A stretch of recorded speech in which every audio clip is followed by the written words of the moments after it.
Currency പെയറുകളെ നമ്മൾ മൂന്നായിട്ട് divide ചെയ്യുന്നത്. അതായത് major currency pair, minor currency pair, exotic currency pair. ഇതിൽ മേജർ കറൻസി പെയർ എന്ന് പറയുന്നത് US ഡോളറും അതുപോലെ തന്നെ വേൾഡിലെ ഏതെങ്കിലും ഒരു ഡെവലപ്ഡ് നേഷന്റെ കറൻസിയും കൂടെ പെയർ ആയിട്ടുള്ളതാണ്. എക്സാമ്പിൾ പറയുകയാണെന്നുണ്ടെങ്കിൽ euro USD, GBP USD, AUD USD അല്ല.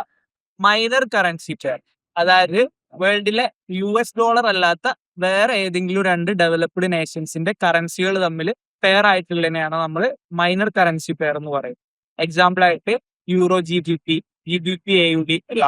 എക്സോട്ടിക് കറൻസി പെയർ US ഡോളറും അതുപോലെ തന്നെ ഏതെങ്കിലും ഒരു ഡെവലപ്പിംഗ് ആയിട്ടുള്ള നേഷന്റെ കറൻസിയും കൂടെ തമ്മിൽ പെയർ ആകുന്നതിനാണ് എക്സോട്ടിക് കറൻസി പെയർ എന്ന് പറയുന്നത്. എക്സാമ്പിൾ ആയിട്ട് USD INR, USD TRY ഒക്കെ.